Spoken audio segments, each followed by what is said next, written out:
se mudaron para acá, no habían tenido la oportunidad de estar con ustedes. Pero para mí es como esta noche poder acompañarles y ver que se mantiene el interés, que hay un grupo ávido de escuchar la palabra del Señor y de reunirse para compartir y apoyarse mutuamente en la oración y los cantos de alabanza. Precisamente esta noche me alegro que hubo esas oraciones y esos pedidos de oración, porque queremos hablar acerca de la oración. La oración es el medio por el cual el ser humano se comunica con Dios. Dios se comunica con el ser humano a través de la Escritura, a través de la naturaleza, a través de nuestro Señor Jesucristo, como dice la palabra. Y el ser humano se comunica con Dios mediante la meditación, mediante la oración, mediante el estudio también de la Escritura. Y alguien dijo que orar es como hablar con un amigo, hablar con Dios, como si fuera con un amigo. Ahora, ¿por qué tenemos que decirle a Dios lo que nos pasa? ¿Acaso Dios no es omnisciente? ¿No lo conoce todo Dios? ¿No conoce el fin desde el principio, como dice la Escritura? ¿No conoce hasta los cabellos que tenemos en nuestra cabeza? Para algunos de nosotros es más fácil, ¿verdad? Pero Dios conoce todo, nos conoce por nombre, dice la Biblia. Que Dios nos conoce por nombre. Sabe dónde vivimos, sabe quiénes son nuestros padres, de a dónde vinimos, hacia dónde vamos, sabe el futuro de cada cual, sabe el pasado. Y ahí es donde algunos de nosotros temblamos, ¿verdad? Porque conoce nuestro pasado también. Pero lo grande es que ahí interviene la misericordia y la gracia. Y dice la Escritura que Dios olvida el pasado debido a nuestra ignorancia. Pero ahora conocemos, entonces ahora hay otra cosa, tenemos una relación más íntima con el Señor. Entonces debemos caminar conforme a lo que hemos conocido, a lo que Él indica a través de su palabra. La oración. ¿Para qué oramos? Pues no es para informar a Dios, porque si ya todo lo sabe. Es más, dice la Escritura que aún antes de pronunciar nuestro pedido, ya Dios sabe cuál es nuestra necesidad. Ahora la pregunta es, ¿contesta Dios siempre la oración? ¿Qué creen ustedes? Siempre. Sí. ¿Sí? Siempre. Siempre. Y cuando pedimos esto equivocadamente, ¿lo contesta? Siempre. Siempre. Dice que no. O dice espera. O dice no te conviene. Pero ¿qué sucede? Que cuando Dios dice no, decimos Dios no me escuchó. Porque queremos que siempre sea conforme a nuestra voluntad. Y se nos olvida que el mismo Jesucristo dio el ejemplo en el huerto de Getsemaní. Y al final de su oración, cuando dijo, Señor, si es posible, quita de mí esta copa, pues sabía que iba a ser muy amarga, la crucifixión iba a ser muy difícil. Pero ¿qué dijo al final? Pero no se haga mi voluntad, sino.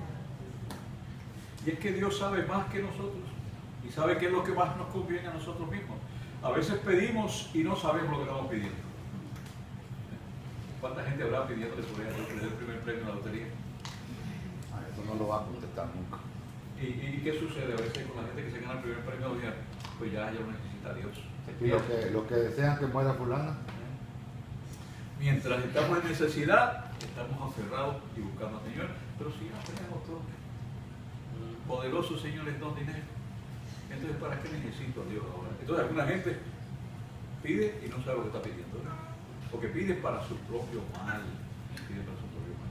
Bien, yo quiero esto, les acompañe. Estoy escribiendo un libro matinal, de devociones matinales. Así, por eso tengo esta libretita aquí, porque tengo unos apuntes aquí.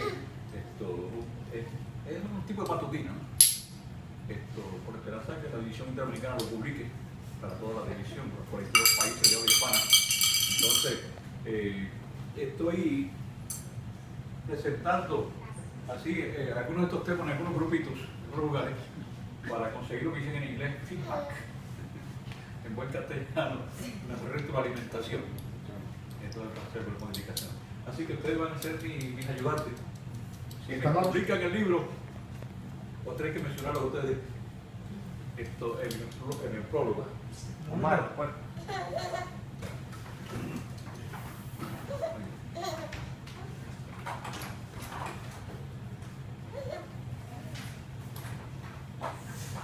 Ok, Ok, nuestro primer versículo se encuentra, bienvenidos, en Salmo.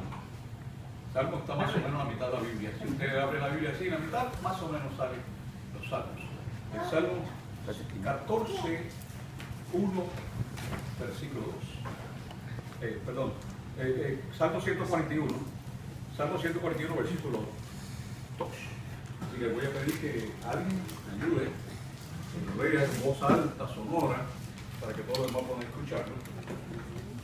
Y recuerden que esto no es tanto un sermón, sino más bien es un estudio de una clase donde estamos participando todos.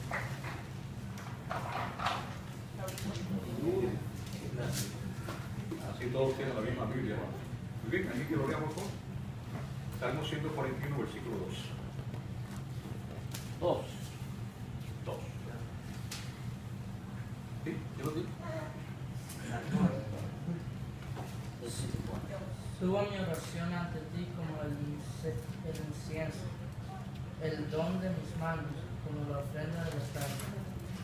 Okay, entonces el salmista David está diciendo que suba mi oración delante de ti, oh Dios, ¿verdad? No dice Dios, pero se sobreentiende que es a Jehová que está orando, a Dios. Y dice como un incienso.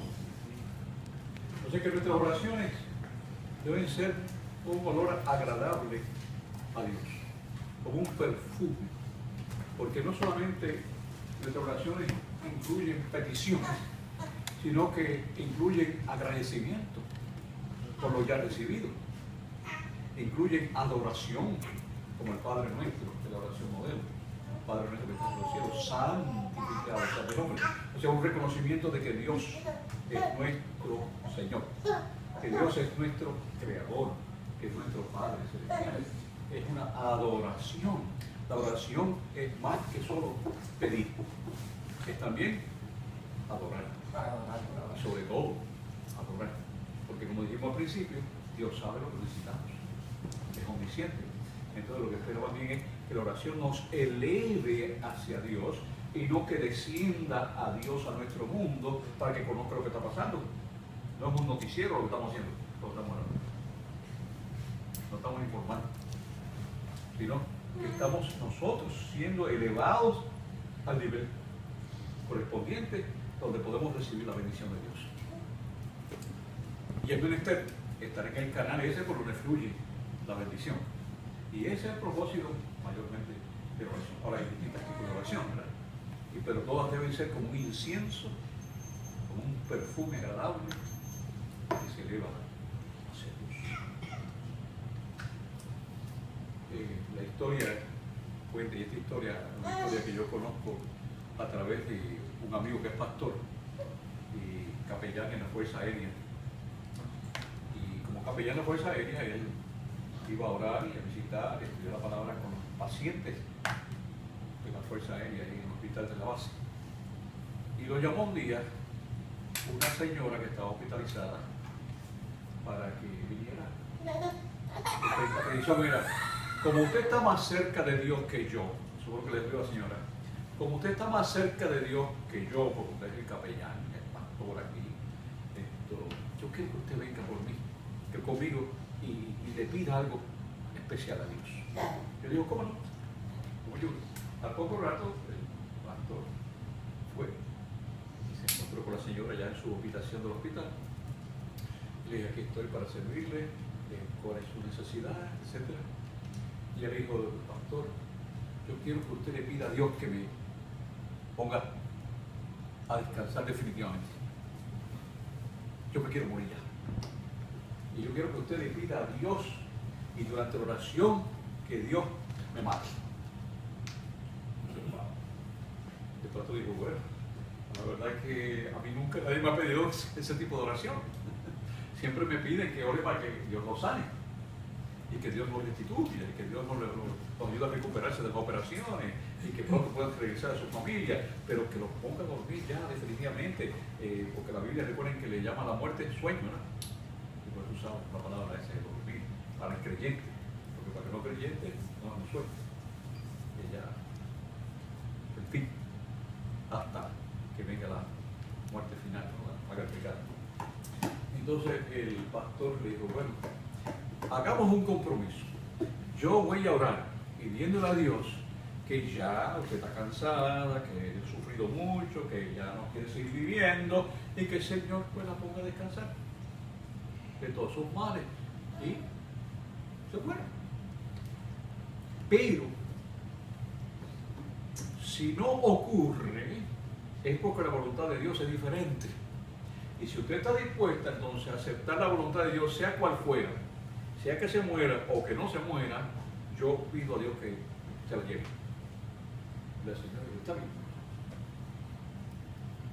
La voluntad de Dios. Así que el pastor oró fervientemente. Señor, tú sabes que esta hija tuya ha sufrido mucho, que está muy enferma, que está muy triste, que está deprimida. Se encontraba solita. Nadie la había ido a ver de su familia. Tenía un hijo, único hijo. No, que no le importaba a nadie. Estaba muy deprimida. En estos días te recuerdo que a mí se suicidó por estar deprimido. La depresión es sumamente peligrosa. Yo como psicólogo le puedo decir lo mismo, porque yo trabajé mucho con gente deprimida. Puede ser fatal. Entonces hay que hacer esos casos enseguida. Bueno, así que, Señor, esta hermana está muy deprimida, está hija tuya, etc. Yo te pido en el nombre del Señor que la pongas a descansar. Definitivamente. Fue una oración larga, dice él. Y ya está. Estaba medio asustado. Y al final dijo, pero hágase tu voluntad. Y la señora le interrumpió. No, esto no, yo quiero que pueda descansar. Se le olvidó que había hecho el pacto, ¿no? Que fue voluntad del Señor. No, yo quiero que me ponga. Dice, pero bueno, Señor, ya tuve el deseo de ella. Hágase lo que ella pide, Señor, por favor. En el nombre de Jesús. Entonces, cuando abrió los ojos, pastor, con un poquito de temor, y la miraba, y la señora permanecía gozosa, ¿verdad?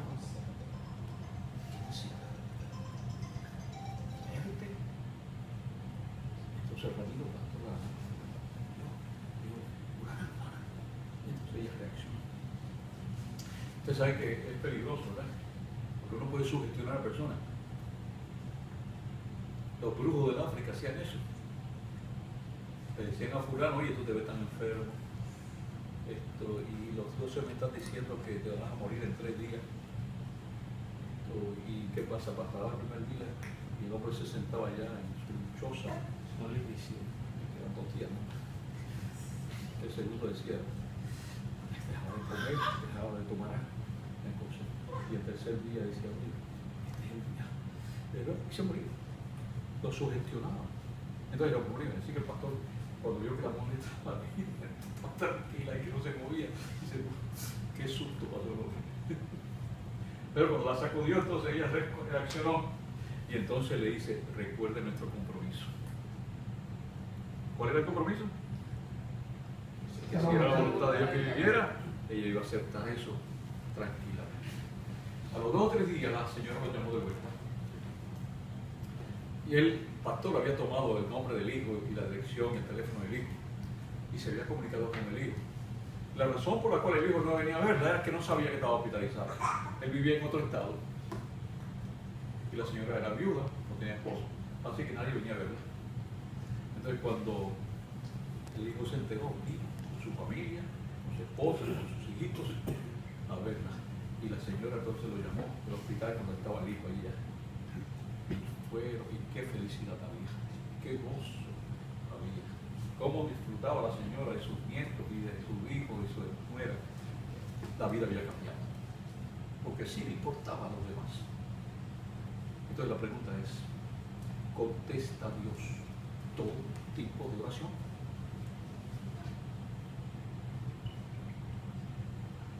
Sí, la contesta. No necesariamente tiene que ser positivo. La contesta conforme a su voluntad. ¿Le contestó la oración a esa señora? Sí. Sí, se la contestó. No como ella quería, pero se la contestó. Le dijo, todavía no es tiempo. Tienes que vivir. Tienes una familia, tienes unos nietos, tienes gente que te ama, tienes a quien amar. Todavía hay algo que hacer en tu vida, con tu vida, aquí en este mundo. Así que, en la Biblia hay un caso sumamente interesante de un rey, el rey Ezequías. Y el rey Ezequías se enfermó de muerte. Y Dios le mandó con el profeta un mensaje. Le dijo, prepárate, porque te vas a morir. Prepara tu casa, pon todo en orden, haz los arreglos que sean necesarios con tu familia, con tus hijos, habla con todo el mundo y prepárate. ¿Y qué hizo Ezequías? Ezequías comenzó a llorar, lamentarse. Y decía, ay no, Señor, yo me voy a morir todavía, yo tengo tantas cosas que puedo hacer por este pueblo. Y yo todavía tengo mucho por lo cual vivir. Entonces yo no me quiero morir todavía. Al contrario, la señora esta que acabamos de hablar. Y el Señor parece que para enseñar una lección a él y a nosotros también, porque la Biblia dice que las cosas que están escritas ahí son para nuestra enseñanza también, nuestro beneficio espiritual, le concedió 15 años más de vida al rey Ezequías. Ahora, ¿qué ocurrió durante ese periodo de tiempo? En ese tiempo nació Manasés, hijo de Ezequías, quien con la muerte de su padre llegó a ser rey y se convirtió en el peor de los reyes de Israel. Se convirtió en un idólatra. Y está en el mismo templo levantó una imagen de la diosa Acera e hizo pasar a su propio hijo por el fuego ante el altar. Lo sacrificó. Le puso impuestos al pueblo. Mató gente a diestra y a siniestra. Fue el peor de todos los reyes. Si Ezequías hubiese muerto tranquilamente cuando Dios le había dicho ya es tiempo, se hubiese evitado todo ese dolor y todo ese sufrimiento para él y para el pueblo. Y otra cosa trágica que ocurrió en esos 15 años es que el rey de Babilonia, cuando escuchó de la sanidad milagrosa de Ezequías, mandó unos emisarios con el pretexto de saludar al rey, de felicitarlo, etc. Pero eran espías más bien que querían ver qué era lo que había en Jerusalén para luego venir a conquistar. Y cuando llegaron, Ezequías, en lugar de darle testimonio de que Dios había hecho un milagro en su vida y que todo se lo debía a Dios, en lugar de hacerle una apelación para que ellos también buscaran a Dios, lo que hizo fue que le enseñó todos los tesoros que había en su palacio. Y todas las armas, y todo lo que aquella gente pudiera interesarle. Y cuando se fueron, llegó el profeta y le dice, ¿y qué han visto estos señores en tu casa? Dice, todo. Dice así, pues el Señor me ha revelado por eso, por ese error que has cometido, que todos se lo van a llevar. Y entonces otra vez comenzó a llorar Ezequías, era medio llorón. Comenzó a llorar otra vez y a pedir, Señor, no, por favor, que yo cometí un error. Y el Señor es su misericordia, porque Dios tiene misericordia como Padre amante, ¿verdad? Y dice, está bien, será en el tiempo de tu hijo. Y lo libró entonces del cautiverio, pero vino la consecuencia de todas maneras. Adelante, el pueblo tuvo que sufrirla, ¿no? A causa de su líder. Porque como es el líder, así será el pueblo. Entonces, la pregunta es, ¿la oración para qué sirve?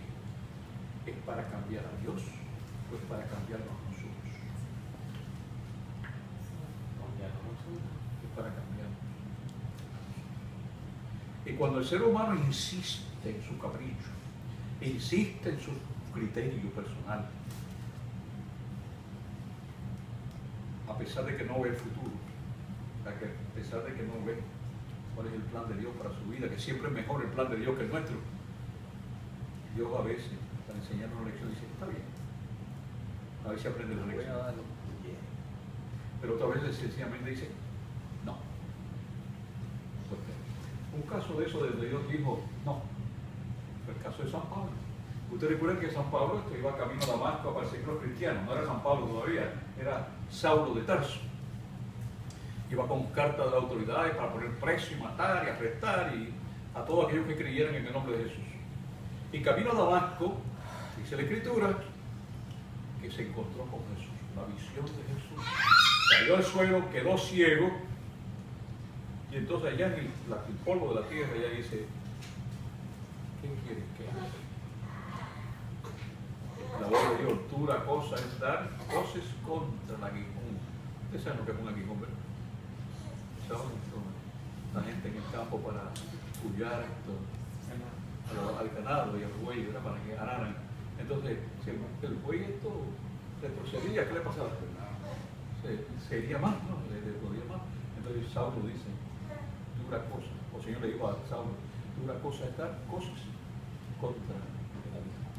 Pero vete, y luego a los 3 días mandó a Ananías el profeta para que orara por él y lo sanara. Pero a Saulo le quedó siempre un recuerdo o algún problemita en la vista. Por eso ya Pablo de Tarso, Pablo el apóstol, le dice en una de las cartas, escribe, dice, he pedido 3 veces al Señor que me quite este aguijón que yo tengo. Y el Señor me ha dicho, bástate mi gracia. Ya, no, tranquilo, bástate mi gracia. ¿Por qué? ¿Por qué sería? ¿Quién era Saulo? ¿Quién había sido Saulo? Pablo, ¿quién había sido? Era miembro del Sanedrín, el cuerpo religioso gobernante. Había sido educado a los pies de Gamaliel, el maestro más famoso de aquel tiempo. Sabía varios idiomas. Él mismo decía, si alguien se puede jactar, si ese soy yo, decía él, porque yo conozco varios idiomas, más que todos ustedes, decía, yo he sido miembro del Sanedrín, yo he sido esto, he sido lo otro, aquello, etcétera, etcétera. Y tengo si algo para que uno se pueda vanagloriar, eso lo tengo yo. Y sin embargo, dice, yo soy el primero de los pecadores, yo soy el más chiquito de los apóstoles. Había aprendido su lección de humildad. Y el aguijón ese que el Señor le decía, no te lo voy a quitar. Algunos que creen, ¿verdad?, que era simplemente para que lo mantuviera dependiendo de Dios. Y no dependía de su propia grandeza o de lo que él creía, sino que dependiera más de Dios. Así que Dios siempre contesta. A veces dice sí, a veces dice espera, otra vez dice profundamente, no te conviene. ¿Cuántos tipos de oraciones hay? Hemos hablado de una que es de petición, ¿verdad? Pero también hablamos de agradecimiento, hablamos de adoración. Hay otro tipo de oración. Moisés es un ejemplo típico de esto, es de la intercesión. Cuando se ora por otro, lo que estamos haciendo, hicimos hoy, aquí esta noche, orando por otro que tiene necesidad. Intercedemos, somos intermediarios, mediadores. Y la Biblia dice que el mediador entre Dios y el hombre es Jesucristo, hombre, que nos entiende, que ha pasado por este sufrimiento, nuestras angustias. Y nosotros también, como creyentes en Cristo, podemos ser mediadores para otros, presentar a otros en oración ante Dios. Y Dios también escucha ese tipo de oración. Ahora, la oración más común, ¿cuál es? ¿Cuál es la más común? Señor, también. Señor, concédeme tal cosa. Señor, y el Señor se agrada también en que como hijos vayamos confiadamente ante Él y le pidamos. ¿Qué padre no se compadece y se complace en otorgarle cosas buenas a sus hijos? Y a veces hasta tenemos 5 trabajos. ¿Por qué? Porque queremos darle a nuestra familia lo mejor, ¿verdad? Queremos suplir sus necesidades, sus gustos y cosas así. Pues Dios hace lo mismo con nosotros también. Dice que como un padre amante se complace en darle bendición a sus hijos. Y sobre todo bendiciones espirituales, porque habla específicamente del Espíritu Santo a los creyentes. Dios se complace en eso. Bien, vamos al siguiente versículo. Para continuar esto en nuestra clase, porque se convirtió en un tema, en un sermón realmente. Primero Pedro capítulo 3, versículo 2. Quizá Pedro en el Nuevo Testamento, ya bien avanzada, porque las cartas de Pedro, las 2 cartas de Pedro están después de las cartas de Pablo. Ya bien atrás. Primero Pedro, a ver si lo tienen, 3, 12.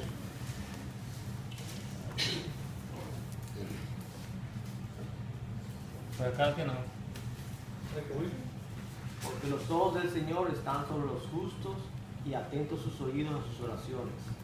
Pero el rostro del Señor está contra los que hacen el mal. Ok.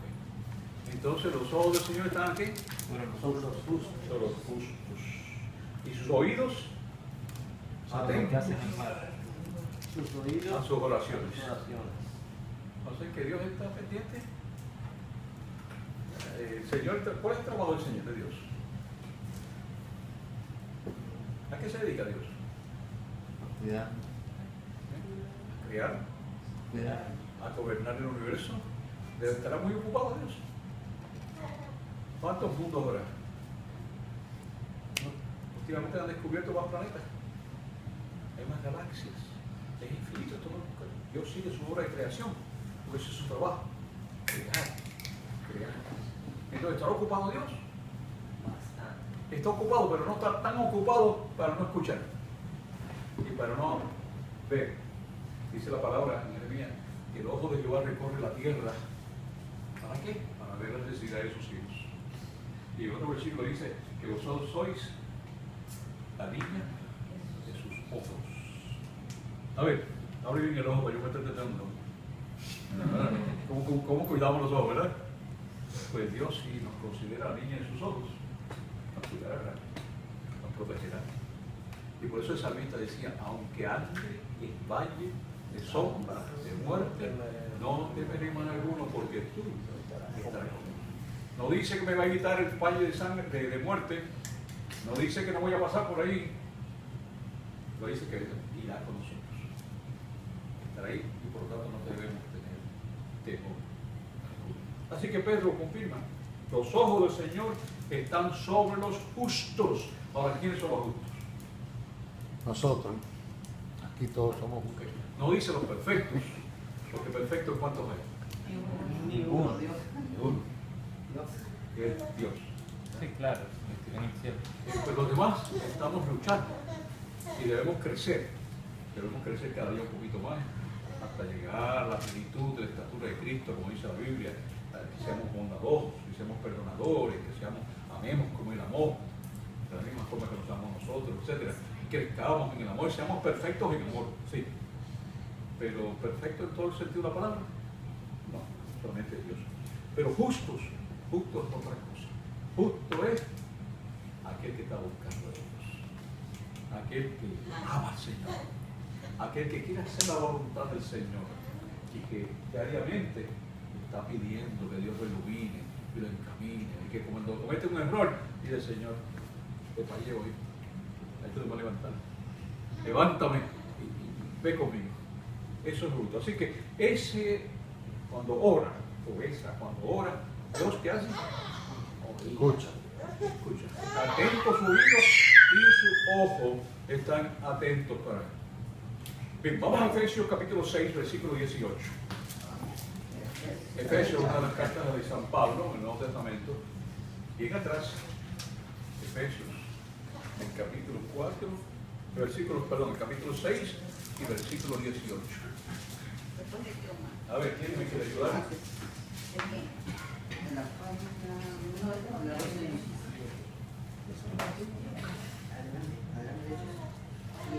A ver, ¿qué página? Díganme la página porque... 988.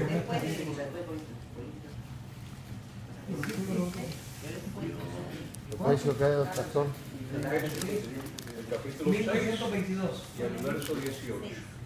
6:18. Agare. Diga la página para que porque no lo hayan logrado. 12:22. Una de la Biblia. Es una. Y la otra es la 988. A ver, ¿quién lo va a leer? Tengo la versión internacional. Oren en el Espíritu en todo momento, con peticiones y ruegos. Manténganse alerta y perseveren en oración por todos los santos. ¿Qué? Así que el consejo bíblico es que perseveremos en qué? En la oración. En la oración. Con perseverancia, con toda perseverancia y súplica. Así que Dios nos insta a que oremos, que vayamos a Él y no nos va a defraudar, nos va a escuchar y va a contestar conforme a aquello que más nos convenga a nosotros, el que más ayuda espiritual nos va a dar